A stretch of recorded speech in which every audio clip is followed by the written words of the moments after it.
Welcome to KTV. విద్యాశాఖలో ఇప్పుడు RJD రాఘవరెడ్డిపై చర్చ జరుగుతోంది. ఆయన వ్యవహార శైలి అలాగే అవినీతి పైన శాసనమండలి సభ్యులు భూమిరెడ్డి రామ్ గోపాల్ రెడ్డి ఫిర్యాదుతో ఉపాధ్యాయ వర్గాల్లో కదలిక మొదలైంది. అసలు విద్యాశాఖలో ఆర్జేడీ రాఘవరెడ్డిది అవినీత అరాచకమా అన్నటువంటి దానిపైన కేటీవీ చర్చా వేదిక నిర్వహిస్తోంది. ఈ కేటీవీ చర్చా వేదికకు విచ్చేసినటువంటి వారు ఎస్ఆర్టీఎఫ్ వ్యవస్థాపక అధ్యక్షులు ఎన్వి గంగరాజు, అలాగే హెడ్ మాస్టర్ మురళి, ఎయిడెడ్ పాఠశాల correspondent Madhusudan, PET PD association రాష్ట్ర నాయకులు రమేష్ యాదవ్, అలాగే ఎయిడెడ్ కరెస్పాండెంట్ వెంకటేశ్వరరావు గారు ప్రస్తుతం మనతో పాటు ఉన్నారు. వారిని అడిగి అసలు అవినీతి అక్రమాల గురించి మరిన్ని విషయాలు అడిగి తెలుసుకుందాం. నమస్తే గంగరాజు గారు. నమస్తే అమ్మా. సార్ చెప్పండి, విద్యాశాఖలో ఇప్పుడు ఆర్జేడీ రాఘవరెడ్డి చర్చ నడుస్తుంది కదా, మరి మొదటి నుంచి ఈ చర్చా వివాదంలో ఉన్నారు. అసలు రాఘవరెడ్డి గారి వివాదాలకు కారణం ఏమంటారు? మాజీ విద్యాశాఖ అధికారి శ్రీ వై రాఘవరెడ్డి గారి అవినీతి అక్రమాలు అరాచకం పైన ఒక ప్రత్యేక చర్చా కార్యక్రమం నిర్వహించడం చాలా అభినందించదగ్గ విషయం. ముఖ్యంగా పశ్చిమ రాయలసీమ పట్టభద్రుల శాసనమండలి సభ్యులు శ్రీ భూమిరెడ్డి రాంగోపాల్ రెడ్డి గారికి ప్రత్యేకంగా కృతజ్ఞతలు తెలియజేసుకుంటున్నాను. ఉపాధ్యాయుల సమస్యల పట్ల అటు పట్టభద్రుల సమస్యల పట్ల ప్రత్యేకంగా శ్రద్ధ తీసుకుంటూ రాష్ట్ర గవర్నర్ గారికి చరిత్రలో ఎన్నడూ లేని విధంగా కడప జిల్లా మాజీ విద్యాశాఖ అధికారి గారి పైన ఫిర్యాదు చేయడం ఉపాధ్యాయ లోకమంతా హర్షిస్తూ ఉన్నారు. మీరు అడిగినటువంటి ప్రశ్నకు శ్రీ రాఘవరెడ్డి గారు కళాశాలలో లెక్చరర్గా ఉంటూ ప్రిన్సిపల్గా పదోన్నతి పొంది మొట్టమొదటిసారిగా అన్నమయ్య జిల్లాకు విద్యాశాఖ అధికారిగా రావడం జరిగింది. ఎప్పుడైతే అన్నమయ్య జిల్లాలో విద్యాశాఖ అధికారిగా నియమించబడినప్పటి నుంచి ఒంటెత్తు పోకడలతో అవినీతే పరమావధిగా అరాచకాలకు తెరతీస్తూ నియంతగా ముందుకు పోతూ ఉపాధ్యాయుల యొక్క మనోభావాలను వారి యొక్క ఆత్మగౌరవాన్ని దెబ్బతీస్తూ ముందుకు వెళ్తున్నటువంటి విషయం రాష్ట్రంలో ఉన్నటువంటి ఉపాధ్యాయులందరికీ తెలిసినటువంటి విషయమే. అందులో భాగంగా అన్నమయ్య జిల్లాలో పెంచి పోషించబడి కడప జిల్లాకు విద్యాశాఖ అధికారిగా రావడం జరిగింది. మొట్టమొదటిసారిగా 10వ తరగతి మూల్యాంకనం విధులకు సంబంధించి ఏఈలకు, సిఈలకు, స్పెషల్ అసిస్టెంట్లకు గూగుల్ ఫారం పంపి గూగుల్ ఫారం ఎవరైతే విల్లింగ్ ఇస్తారో వారికి టీఏడిఏ లేదు అంటూ వచ్చినటువంటి ప్రొసీడింగ్స్లో నోట్ అని మెన్షన్ చేస్తూ ఇవ్వడం జరిగింది. దీనితో రాష్ట్రంలో ఎక్కడా లేనటువంటి విధంగా టీఏడిఏ లేదు అని చెప్పడంతో ఏ ఉపాధ్యాయ సంఘం కూడా ప్రశ్నించలేనటువంటి దీన అవస్థలో రాఘవరెడ్డి గారి పేరు చెబితే భయపడేటటువంటి స్థితిలో ఉపాధ్యాయ సంఘాలు జీవోత్సవం లేకుండా పడి ఉండడంతో సర్వేపల్లి రాధాకృష్ణన్ టీచర్స్ ఫెడరేషన్ ముందడుగు వేసి అటు గౌరవనీయులు దేవానందరెడ్డి గారిని ప్రభుత్వ పరీక్షల విభాగం అధిపతి గారిని కూడా అడగడం జరిగింది. వారు వివరణ ఇవ్వడంతో గట్టిగా టీఏడిఏ లేదు అని చెప్పడం, గూగుల్ ఫారం నింపేటప్పుడు ఈ వివరాలు తెలపకపోవడం చాలా దారుణమైనటువంటి విషయం అంటూ రాఘవరెడ్డి గారిని నిలదీయడం జరిగింది. దీనితో నన్ను నా మీద కక్ష పెంచుకొని ఉపాధ్యాయులందరినీ ఈ విధంగా ప్రశ్నించడం మొదలు పెడితే నా ఆటలు సాగవని చెప్పి మొండిగా ముందుకు వెళ్ళడం జరిగింది. దీనితోనే రాఘవరెడ్డి గారి అవినీతి అక్రమాలకు ప్రారంభమని చెప్పవచ్చు. మురళీ సార్, ఇప్పుడు మీరు చెప్పండి, పులివెందుల నియోజకవర్గం వెనిదెండ్ల హై స్కూల్లో ప్రధానోపాధ్యాయులుగా మీరు పనిచేశారు. మరి ఆర్జేడీ రాఘవరెడ్డి గారు మిమ్మల్ని సస్పెండ్ చేశారు. అది మీరు అక్రమం అన్నారు, అది ఎలానో ఒకసారి వివరించండి. ఓకే మేడం, ముఖ్యంగా నేను ఒక గెజిటెడ్ హెడ్ మాస్టర్ని. గెజిటెడ్ హెడ్ మాస్టర్గా చేయవలసినటువంటి విధులు గవర్నమెంట్ వారు ఏ మేరకు నిర్దేశించినారో దాన్ని కట్టుబడి చేస్తున్నటువంటి క్రమంలో ఈ నాడు నేడు అనేటువంటి పనులు గత గవర్నమెంట్ ప్రవేశపెట్టడం జరిగింది. ఈ నాడు నేడు పనులు విధి నిర్వహణలో భాగంగా పరిగణించకున్నా కూడా గవర్నమెంట్ వారి ఉత్తర్వులు కాబట్టి మనకి ఏ పని అయితే నిర్దేశించినారో ఇబ్బంది పడకుండా గవర్నమెంట్ వారు కూడా సదుద్దేశంతో నిర్వహించేటువంటి పనికి బద్దులమై ఖచ్చితంగా వర్క్ను చేసేటువంటి క్రమంలో వర్క్ స్పీడ్గా కాలేదని చెప్పేసి 9 మంది ఉన్నటువంటి ఈ సిగ్నటరీస్ సంతకాలు చేసేటువంటి ప్రక్రియలో చెక్కు మీద నన్నొక్కనే బాధ్యుని చేస్తూ ఈ యొక్క పరిమితి లేకున్నా కూడా జ్యూరిస్డిక్షన్ లేకున్నా కూడా సరైనటువంటి ఎంక్వైరీ అందులోనూ నా తర్వాత సుపీరియర్ నెక్స్ట్ లెవెల్ ఆఫీసర్తో ఎంక్వైరీ చేసి ఏదైనా అవకతవకలు కానీ ఏదైనా జరిగితే కనుక ఆ అవకతవకలు మ్యానిపులేషన్గా తీసుకొని ఫండ్ ఏదైనా మిస్యూజ్ అయిందంటే దానికి తగ్గట్లుగా ఏదైనా నా మీద ఛార్జెస్ ఫ్రేమ్ చేస్తే నేను ఖచ్చితంగా దానికి జవాబు చెప్పుకోగలను. ఆ అవకాశం ఇవ్వకుండా ఏకపక్షంగా ఈ విధంగా సస్పెన్షన్ చేయడము, సస్పెన్షన్ చేయకపోయినా కూడా అధికారం లేకపోయినా కూడా సస్పెన్షన్ చేసి దాన్ని పై అధికారితో మా రీజనల్ ఆఫీసర్తో రాటిఫై చేయడము అనేటువంటి విధానానికి కొత్త విధానానికి తెరదీశారు. ఎక్కడ లేని సంప్రదాయంగా ఏ జిల్లాలోనూ ఈ విధమైనటువంటి సంప్రదాయం లేకుండా కూడా స్వతహాగా ఈ నిర్ణయం తీసుకొని ఏకపక్షంగా నన్ను ఇబ్బంది పెట్టడం జరిగింది. దీనిపైన న్యాయ పోరాటం కూడా నేను పలుమార్లు విజ్ఞప్తి చేసినా కూడా పై అధికారులకి పెడచెవిన పెట్టడమే కాకుండా చాలా లైట్గా తీసుకోవడం జరిగింది. నేను ఆటికి రూల్స్ ఈ ప్రకారం చేయడానికి వీలు లేదు అండి, ఖచ్చితంగా నన్ను ఇబ్బంది పెట్టినట్లే అవుతుంది, చట్టబద్ధంగా శిక్షార్హులు అవుతారు, దయచేసి నన్ను విధుల్లోకి తీసుకోమని చెప్పినా కూడా వారు ఏకపక్షంగా వ్యవహరించడం వల్ల నాకు వేరే ఆప్షన్ లేకుండా కోర్టును ఆశ్రయించడం జరిగింది. గౌరవ కోర్టు వారు సీరియస్ అయినప్పుడు వెంటనే నన్ను మళ్ళీ విధుల్లోకి తీసుకోవడం జరిగింది. ఇది క్లుప్తంగా నేను చాలాసార్లు పై అధికారులకు కూడా దృష్టికి కూడా తీసుకోవడం జరిగింది. కాబట్టి ఇది నా యొక్క వేదన, నా యొక్క ప్రజెంటేషన్. మేడం మధుసూదన్ గారు, మీరు చెప్పండి, సభాపతి స్కూల్ అంటే కడప జిల్లాలో గొప్ప పేరున్న పాఠశాల. అలాంటి స్కూల్లో ఏంటి సార్ వివాదాలు? పాఠశాల నుంచి పోలీస్ స్టేషన్ వరకు జరిగిన పరిణామం ఒకసారి చెప్పండి సార్. నమస్తే మేడం. ముఖ్యంగా ఒకరోజు అన్ఎక్స్పెక్టెడ్గా డిఓగా ఉన్నప్పుడు వై రాఘవరెడ్డి గారు మా పాఠశాల సందర్శించారు. సందర్శించిన సందర్భంలో మధ్యాహ్న భోజనం గురించి చెప్పాలి మేడం. మధ్యాహ్న భోజనం గురించి మీ మీద కంప్లైంట్ వచ్చింది. స్పందనలో ఎస్ కర్ముల్లా అనే వ్యక్తి ఇచ్చినాడు కాబట్టి దాని మీద మేము మీ పాఠశాలకు రావడం జరిగింది అన్నారు. తర్వాత పాఠశాలలో మాకు మధ్యాహ్న భోజనం పథకము ప్రైమరీ ఎలిమెంటరీ స్కూల్ 2 ఒకే క్యాంపస్లో నడుపుతూ ఉన్నాము. ఒకే వంట ఏజెన్సీ జరుపుతున్నాము. ఆ ఒకే వంట ఏజెన్సీ కూడా మేము జరపలేదు. మాకు గౌరవ సిద్ధవటం మండలం ఎంఆర్ఓ గారు ఇచ్చినారని చూపించినప్పటికీ మా మీద కొన్ని అనరాని మాటలు, వల్గర్గా మాట్లాడడాము, మేనేజ్మెంట్ వారు మీరు మిడ్ డే మీల్స్ చేస్తున్నారు అని చెప్పి అనకూడని మాటలు దూషించారు.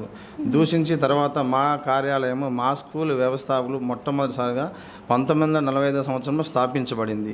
అది గౌరవ మంత్రివర్యులు మాజీ బండారు రత్న సభాపతి గారు, అసెంబ్లీ సింహం బిరుదు గలవారు, వారు స్థాపించారని వాళ్ళ చిత్రపటం మా పాఠశాలలో ఉంటే ఇతను ఏ పార్టీ చెందినవాడు, మీరు ఆ పార్టీకి చెందినవారా అని చెప్పి సరే అయితే మేము చూద్దాంలే అని చెప్పి తర్వాత మా మీద కొన్ని ఆరోపణలు మోపి మా పాఠశాల సిబ్బంది ముందే మమ్మల్ని ఎట్లంటే అట్లా మాట్లాడడము.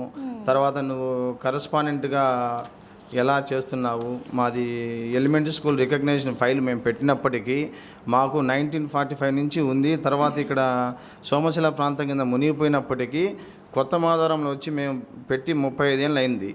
అయినప్పటికీ రికగ్నేషన్ 6 నెలలు ముందుగానే మేము చలానా కట్టినప్పటికీ నీ డీకేటీ ల్యాండ్, నీకు ఒరిజినల్ పట్టా లేదు అది అని చెప్పి మాట్లాడి తర్వాత మీరు మా కార్యాలయంకి వచ్చి మాట్లాడని చెప్పి కార్యాలయం దగ్గర పోయినాక కార్యాలయంలో నన్ను పిలిచి పర్సనల్గా వల్గర్ లాంగ్వేజ్గా యూజ్ చేసి మిమ్మల్ని జైలుకి పంపిస్తాను, నిన్ను మీ భార్యను జైల్లో పెట్టిస్తాను అని చెప్తూ వాళ్ళ అనుచరులు నిఖిలేష్ యాదవ్, నితిన్ రెడ్డి, ప్రవీణ్ కుమార్ వీళ్ళ ద్వారా సమ్ డబ్బులు నన్ను డిమాండ్ చేశారు.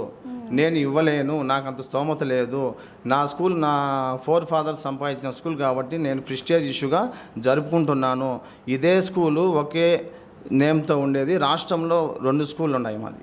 ఎస్పీబిడి సభా హై స్కూల్ పార్వతీపురం 1, ఎస్పీబిడి సభా హై స్కూల్ సరస్వతీపురం 1.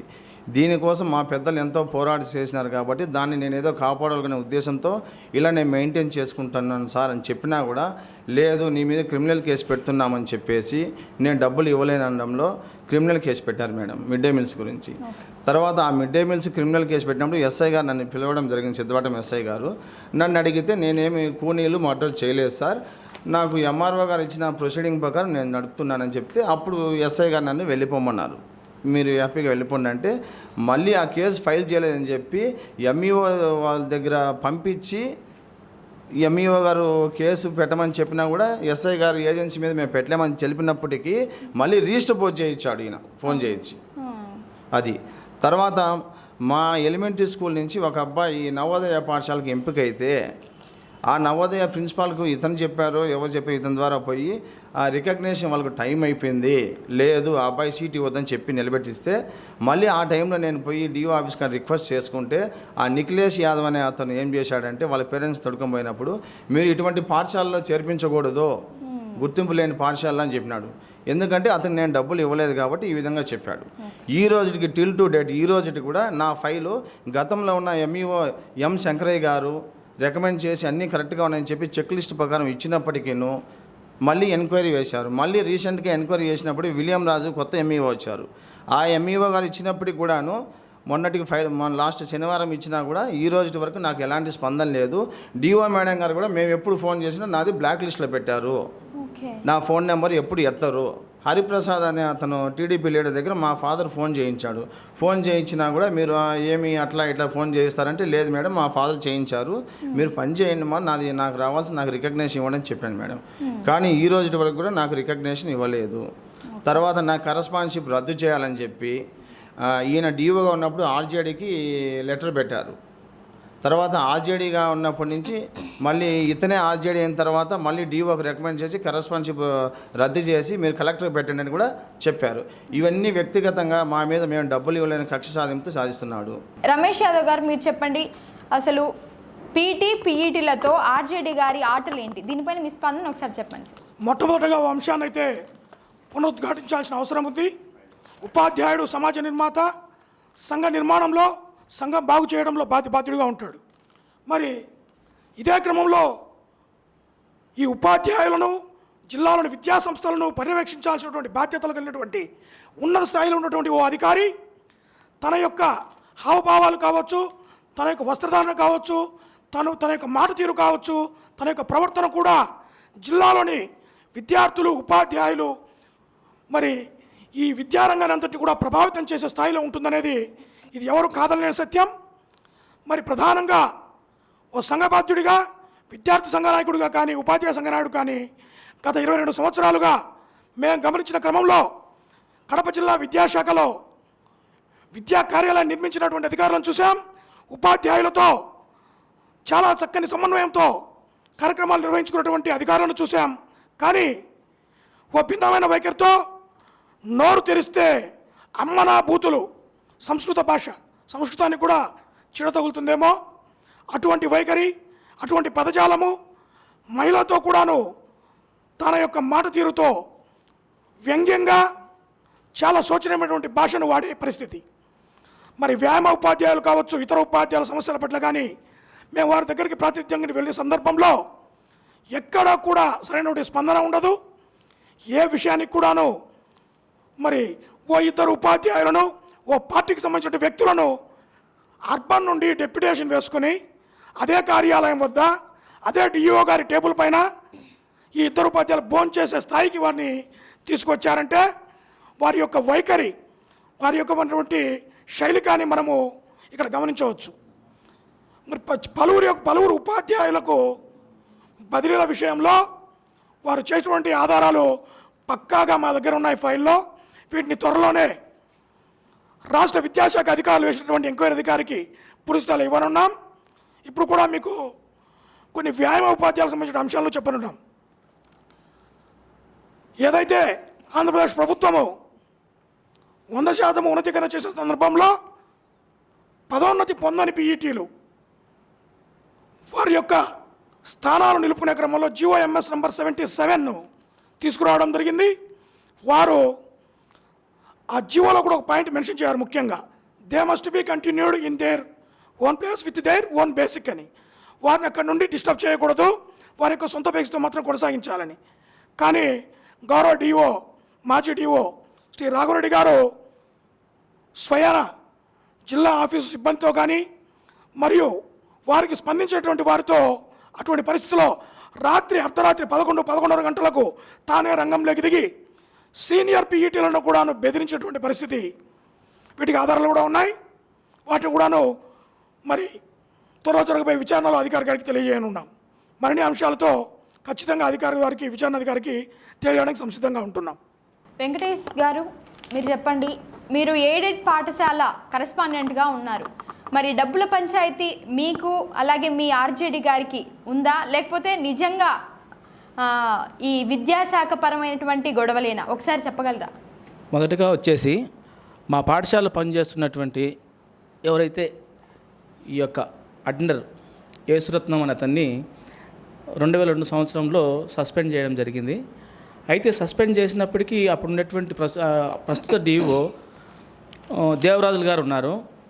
ఆయన ఎందుకు ఇతను సస్పెండ్ చేశారని ప్రశ్నించగా, అయితే ఇతను తప్పు చేశాడండి, తప్పు చేసిన కారణంగా మేము సస్పెండ్ చేశాము, అది కూడా ఇప్పుడుండే ఎయిడెడ్ వ్యవస్థలో విద్యార్థులు ఎయిడెడ్ పాఠశాలలో చేరడానికి చాలా ఇబ్బందిగా ఉంది, విద్యార్థులు తేవడానికి కూడా చాలా ఇబ్బందిగా ఉంది. అట్లాంటిది 62 టీసీలు ఇంటింటి దగ్గరికి వెళ్ళి పేరెంట్స్ని కన్విన్స్ చేసి ఆ స్కూల్లో ఎడ్యుకేషన్ లేదు అని చెప్పేసి ఈ విధంగా దుష్ప్రచారం చేసి విద్యార్థులు పోవడం జరిగింది. దాని మీద కలెక్టర్ గారికి కూడా మేము రికమెండేషన్ ఇచ్చాము. ఈ విధంగా టీసీలు పోవడానికి కూడా కారణం ఉంది, ఇతను ఈ విధంగా కారణం ఉందని అది సస్పెండ్ చేశాం. అయితే దాని మీద ఏ విధమైనటువంటి రాటిఫికేషన్ చేయలేదు, ఏ విధమైనటువంటి ఎంక్వైరీ చేయలేదు. అంతలోనే ట్రాన్స్ఫర్స్ రావడము, ట్రాన్స్ఫర్ మీద ఇతను వెళ్ళిపోవడము, తర్వాత రాఘవరెడ్డి గారు డిఓగా రావడము, రాఘవరెడ్డి గారు డిఓగా రావడం మొదలుకొని ఒక అటెండర్ను దగ్గర పెట్టుకొని ఒక కరెస్పాండెంట్ను కూడా ఇది కూడా లేకుండా ఫోన్ చేసి ఎక్కడున్నావు, నువ్వేం చేస్తున్నావు, నువ్వు రా ముందు అంటే, I'm being a correspondent not a attender. తప్పు చేసినాడు, ఎంక్వైరీ వెయ్యి, అంతేదాన్ని అంజద్ బాషా డిప్యూటీ సీఎం ఫోన్ చేసినాడు, మేయర్ ఫోన్ చేసినాడని బెదిరించడము, తర్వాత వాడేం రేప్ చేసినాడని చెప్పడము, బెదిరించడం, ఒక జిల్లా విద్యాశాఖ అధికారిగా ఉండేటువంటి లక్షణం కూడా అతనికి లేదు. అంతేకాకుండా తర్వాత మళ్ళా ఆర్జెడ్గా ప్రమోషన్ అయ్యి మళ్ళీ నా మీద మీ స్కూల్ డీకేటినా, మీ స్కూల్ సర్వే నెంబర్ తప్పుపడింది, ఆ స్కూల్లో నువ్వెందుకు ఉన్నావు, 53 సంవత్సరాల నుంచి మేము ఈ స్కూల్ ఎస్టాబ్లిష్ చేసి ఎంతోమంది వేల విద్యార్థులకు విద్యను అందించినాం. అయినప్పటికీ ఎంతోమంది విద్యాశాఖ అధికారులను చూసాం, పుల్లారెడ్డి గారు కావచ్చు, సివి సుబ్బారెడ్డి గారు కావచ్చు, సుదర్శన్ రెడ్డి గారు కావచ్చు. ఈ విధమైనటువంటి ఆర్జెడ్ వల్గర్గా మాట్లాడతాడు. ఎంత వల్గర్గా అంటే అంత వల్గర్గా. He is not fit for RJD. ఇతను సస్పెండ్ చేయాలి, ఆ తర్వాతనే ఎంక్వైరీ చేయాలి, లేకపోతే విద్యా వ్యవస్థను భ్రష్టు పట్టించి నాశనం చేసి పెడతాడు. గంగరాజు గారు, హై స్కూల్ ప్రమోషన్ కంటే ముందు రోజు మిమ్మల్ని ఎందుకు సస్పెండ్ చేశారంటారు? మేడం, స్కూల్ అసిస్టెంట్ సోషల్ స్టడీస్గా పనిచేస్తున్నటువంటి నేను రేపో మర్నాడో పీజీటీ సివిక్స్గా ప్రమోషన్లో సీరియల్ నెంబర్ 2లో ఉన్నాను. ఆ క్రమంలో ఇంగ్లీష్ ప్రమోషన్స్ డిఓ ఆఫీసులో జరుగుతూ ఉన్నవి. ఒక మేడం గారు ఫస్ట్ నెంబరు లేదా 2వ నెంబర్లో ఉన్నారు వాళ్ళు. వారికి ప్లేస్ అలాట్మెంట్ తీసుకునే సమయానికి ఒల్లూరు మండలం పెద్దపుత్త హై స్కూలు ఖాళీ లిస్టులో లేదు. వెంటనే తర్వాత వచ్చినటువంటి వ్యక్తికి ఒల్లూరు మండలం పెద్దపుత్త హై స్కూలు ఖాళీ చూపించడం జరిగింది. ఆ మేడం గారు ఏడ్చుకుంటూ వచ్చి, గంగరాజు నాకు ఈ సహాయం చేయాలి అని మేడం గారు అడిగారు.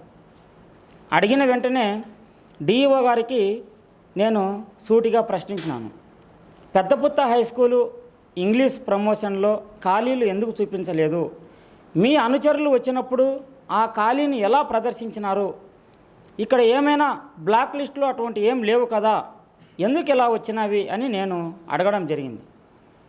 నిన్ను సస్పెండ్ చేశాను, నువ్వెవరు నన్ను అడగడానికి అంటూ నన్ను మెడబట్టి బయటికి తోసినాడు, కులం పేరుతో దూషించినాడు. అంతేకాకుండా నా ప్రధానమైనటువంటి సస్పెన్షన్కు ప్రధాన కారణం ఏమిటంటే, స్టేట్ అసెస్మెంట్ సెల్ మెంబర్గా SCRTలో డిప్యుటేషన్ పైన పనిచేస్తూ చాలా మండలాల్లో సుమారు 15 నుంచి 16 మండలాల్లో CBA 3 పరీక్షలు ఎలా నిర్వహించబడుతున్నాయో నేను ఒక్కడినే కాదు, రాష్ట్రంలో 13 జిల్లాలకు 13 మంది వెళ్ళడం జరిగింది. అందులో భాగంగా నేను కడప జిల్లాకు రావడం జరిగింది. చాలా మండలాల్లో చాలా పాఠశాలలు అబ్జర్వ్ చేస్తూ గూగుల్ ఫారం నింపుతూ SCRT వారికి నివేదన చేస్తూ వస్తూ ఉన్నాను.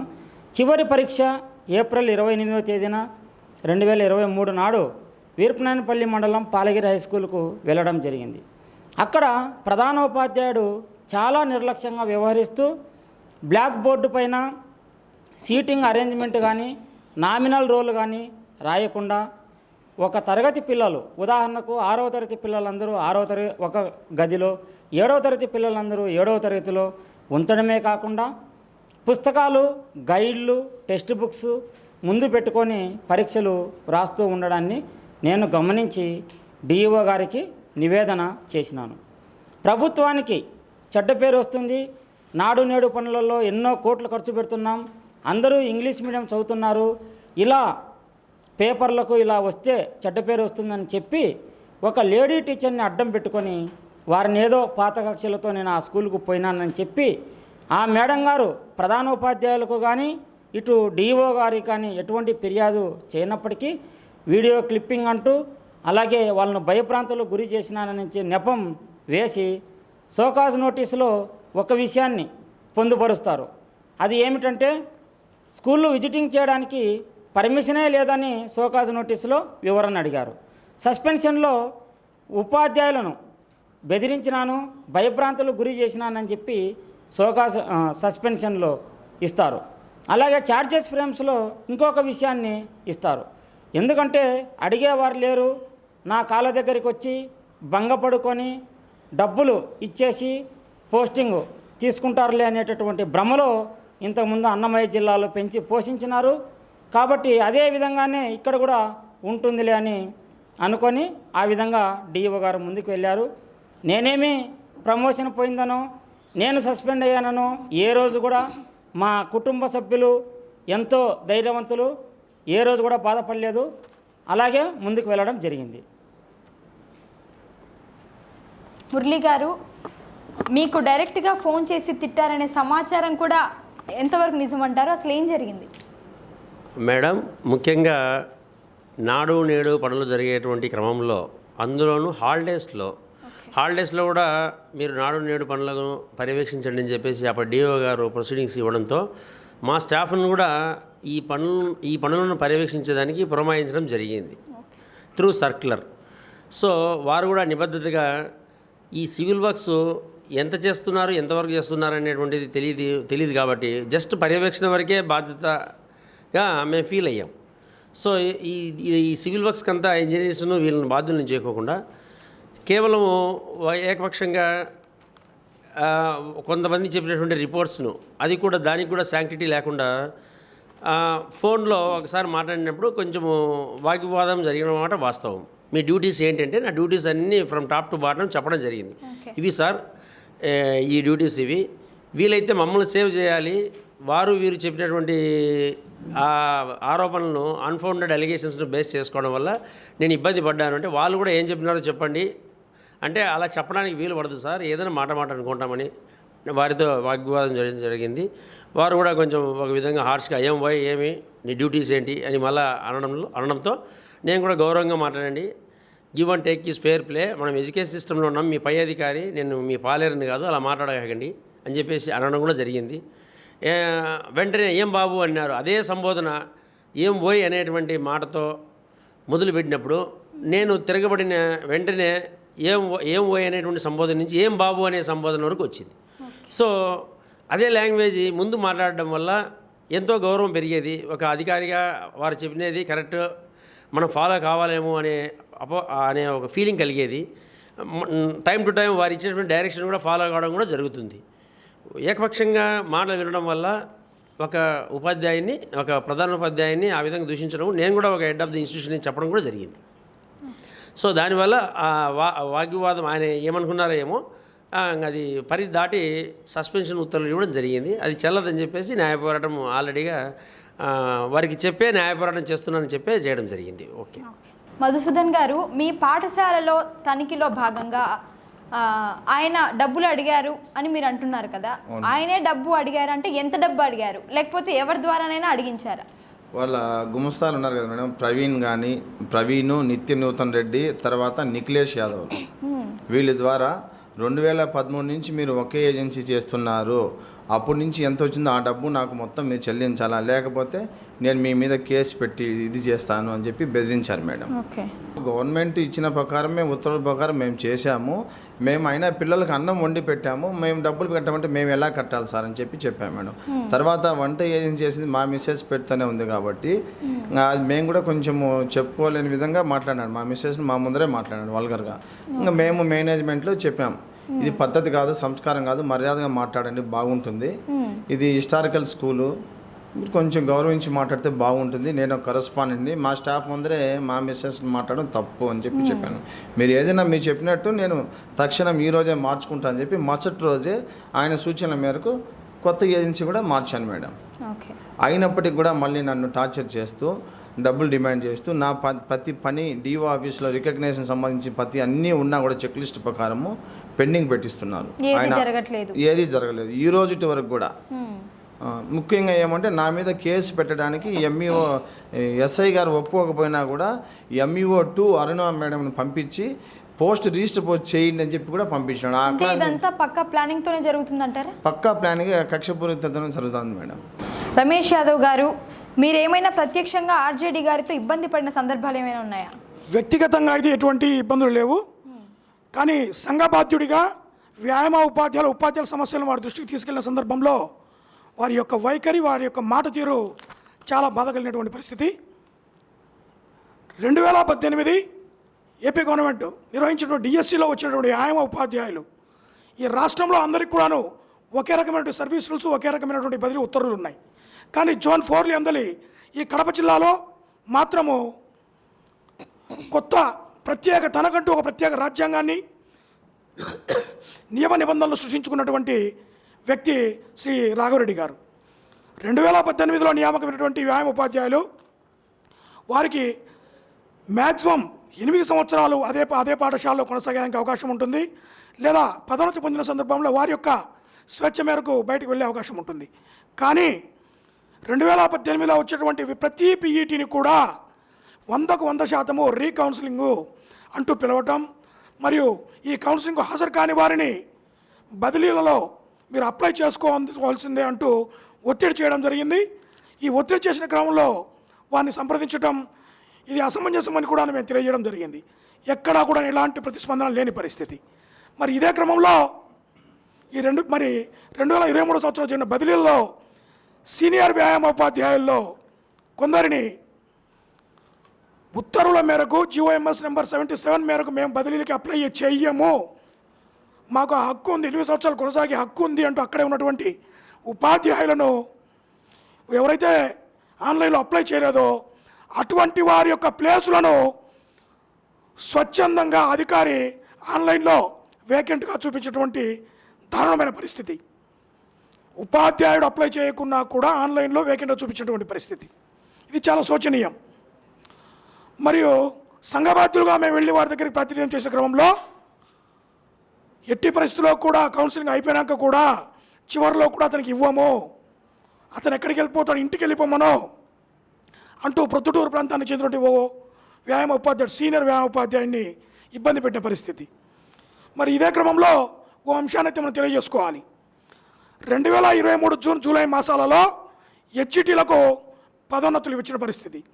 వీరిలో కొందరు స్కూల్ అసిస్టెంట్లుగా పదోన్నతి తీసుకున్న వెంటనే ఆ స్కూల్ అసిస్టెంట్లు వారి కుటుంబ పరిస్థితులు కావచ్చు, ఇతర పరిస్థితుల నేపథ్యంలో మాకు ఆ పదోన్నతులు వద్దు, మేము హెచ్ఈటీలుగానే వెళ్తామని వారు అడగటం, అట్లా అప్పీల్ చేసుకున్న క్రమంలో ఏదైతే వాళ్ళు గతంలో పనిచేస్తున్నటువంటి 3rd కేటగిరీ 3వ కేటగిరీలో పనిచేస్తున్నారో అదే స్థాయిలో కాకుండా వారితో ఇద్దరు మధ్యవర్తుల ద్వారా ఆర్థిక లావాదేవీలు 50,000 నుండి ₹1,00,000 వరకు ఆర్థిక లావాదేవీలు జరుపుకుంటూ వారికి 3వ కేటగిరీ నుండి కాకుండా 1వ కేటగిరీకి కడప అర్బన్ ప్రాంతంలోని చింతకొంప దిన్నె మరియు ఇతర ప్రాంతాలలో కడప అర్బన్ ప్రాంతాలలోనే పోస్టింగ్లు ఇవ్వడం జరిగినటువంటి పరిస్థితి. వీటికి ఆధారాలు ఉన్నాయి, ప్రూఫ్లు ఉన్నాయి, ఉత్తర్వులు ఇచ్చినటువంటి ఆర్డర్ కాపీలు ఉన్నాయి. ఇంకో విషయం చెప్పుకోవాలి, ఇక్కడ జిల్లా విద్యాశాఖ అధికారి ఏ ఉత్తర్వులు ఇచ్చినా కూడా ఆయా మండలాలకు హెచ్ఈటీలకు సంబంధించినవి అయితే ఆయా మండలాల ఎంఈఓలకు మెయిల్ ద్వారా చేయాలి. అలా చేయని పరిస్థితి. ఏ ఉత్తర్వు కూడా సాయంత్రం 6 గంటల తర్వాత అక్కడ వారు డిప్యుటేషన్ వేసుకున్నటువంటి ఓ పార్టీకి సంబంధించిన 2 ఉపాధ్యాయుల ద్వారా వారితో మధ్యవర్తులు నడుపుకుంటూ ఆర్థిక లావాదేవీల వెంబడి ఉత్తర్వులను ప్రత్యక్షంగా వారికి చేతులకు ఇచ్చినటువంటి పరిస్థితి ఈ రాష్ట్రంలోని ఈ కడప జిల్లాలో మాత్రం జరిగినటువంటి పరిస్థితి. ఇది చాలా దారుణమైనటువంటి పరిస్థితి. వీటికి తగిన ఆధారాలు ఉన్నాయి. ఎవరెవరి పేరుతో ఎక్కడిచ్చారు, కడప, రాయచోటి, పులివెందుల ప్రతి చోట ఇచ్చేటువంటి అక్రమ ఉత్తర్వులు, కాపీల ఆధారాలు ఉన్నాయి. వీటిని అతి త్వరలో జరగబోయే ఎంక్వైరీలో పూర్తి స్థాయిలో అందిస్తామని తెలియజేస్తా ఉన్నాం.